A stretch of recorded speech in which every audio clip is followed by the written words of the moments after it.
राजकोट के मैदान पर न्यूजीलैंड की जीत नहीं बल्कि हुई है भारत के साथ सरेआम बेईमानी। हिटमैन रोहित शर्मा ने सरेआम अंपायर और न्यूजीलैंड की पोल खोल दी है। दोस्तों, अगर आप भी मानते हैं कि डेरिल मिचेल आउट थे और भारत को जानबूझकर हराया गया है तो इस वीडियो को लाइक करना बिल्कुल मत भूलिएगा। राजकोट के दूसरे वनडे में हार के बाद रोहित शर्मा का गुस्सा फूट पड़ा है और उन्होंने डंके की चोट पर कह दिया है कि टीम इंडिया हारी नहीं है बल्कि उसे हराया गया है। आखिर 39वें ओवर की उस पहली गेंद पर क्या हुआ था जिसने पूरे मैच का पासा पलट दिया? देखिए हमारी इस सनसनीखेज रिपोर्ट में। नमस्कार दोस्तों, राजकोट का निरंजन शाह स्टेडियम आज एक ऐसे विवाद का गवाह बना जिसने जेंटलमैन गेम को शर्मसार कर दिया है। न्यूजीलैंड के खिलाफ 285 रनों का बचाव करते हुए भारतीय गेंदबाज पूरी जान लगा रहे थे। मैच उस वक्त बराबरी पर था जब 39वें ओवर की पहली गेंद फेंकने मोहम्मद सिराज आए। सामने थे न्यूजीलैंड के सबसे खतरनाक बल्लेबाज डेरिल मिचेल। सिराज ने एक शानदार फुल लेंथ इन स्विंगर डाली जो तेजी से अंदर आई।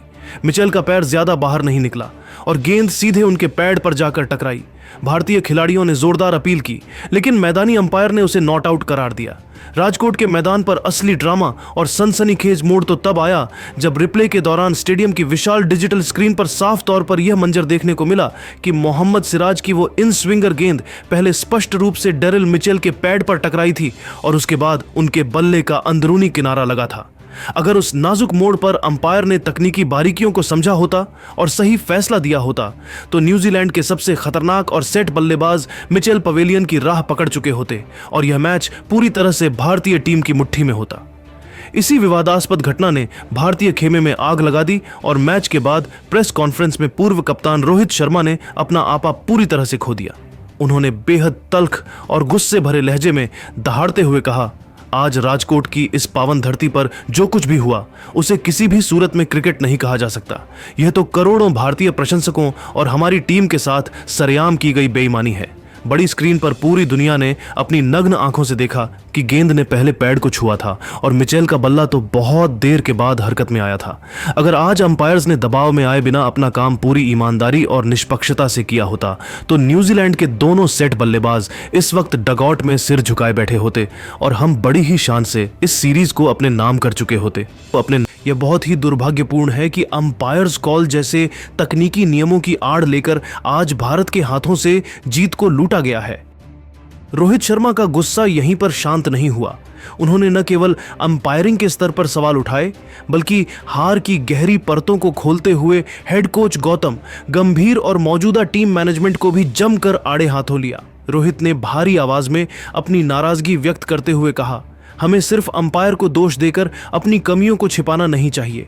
हकीकत तो यह है कि आज हमारी रणनीतियां भी बुरी तरह विफल साबित हुईं। मैदान पर जिम्मेदारी सिर्फ कप्तान की नहीं होती बल्कि कोच को भी अब यह गंभीरता से समझना होगा कि क्रिकेट केवल बड़े नामों या कागजी आंकड़ों से नहीं जीता जाता। टीम की जीत सटीक फैसलों और समय पर किए गए बदलावों पर टिकी होती है।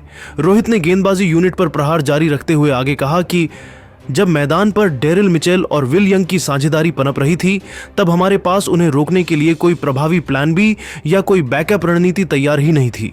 अर्शदीप सिंह और प्रसिद्ध कृष्णा जैसे प्रमुख गेंदबाजों ने जिस तरह मैच के अंतिम और निर्णायक ओवरों में दिशाहीन होकर रन लुटाए वह अंतर्राष्ट्रीय क्रिकेट के किसी भी स्तर पर स्वीकार्य नहीं है। अगर हमारे फ्रंट लाइन गेंदबाज शुरुआती विकेट लेने के बाद उस मोमेंटम को बरकरार नहीं रख सकते और विपक्षी टीम पर दबाव बनाने में नाकाम रहते हैं तो फिर हमें खुद को वर्ल्ड नंबर 1 टीम कहलाने का कोई नैतिक अधिकार नहीं है। रोहित के इस कड़े बयान ने भारतीय क्रिकेट के गलियारों में एक नया तूफान खड़ा कर दिया है जिससे मैनेजमेंट की कार्यप्रणाली पर गंभीर सवाल उठने लगे हैं। रोहित ने सीधा निशाना साधते हुए कहा कि गौतम गंभीर के कुछ फैसले समझ से परे थे। उन्होंने कहा, जब आपको पता है कि न्यूजीलैंड के बल्लेबाज स्पिन को अच्छा खेल रहे हैं तो आपने फील्डिंग इतनी ढीली क्यों रखी? कप्तानी में वो आक्रामकता गायब थी जो दबाव पैदा कर सके। मुझे लगता है कि राजकोट की इस हार से हमें बहुत कुछ सीखना होगा वरना हम अपनी ही गलतियों से घर में सीरीज गंवा देंगे। रोहित के इस बयान ने सोशल मीडिया पर तूफान मचा दिया है और फैंस अंपायरिंग के गिरते स्तर पर सवाल उठा रहे हैं। तो दोस्तों, क्या आपको भी लगता है कि रोहित शर्मा की बात सही है और डेरिल मिचेल उस वक्त आउट थे? क्या अंपायर की एक गलती ने भारत से मैच छीन लिया? अपनी बेबाक राय नीचे कमेंट बॉक्स में जरूर लिखें और रोहित कोहली के सच्चे फैंस हैं तो चैनल को सब्सक्राइब करना न भूलें। जय हिंद।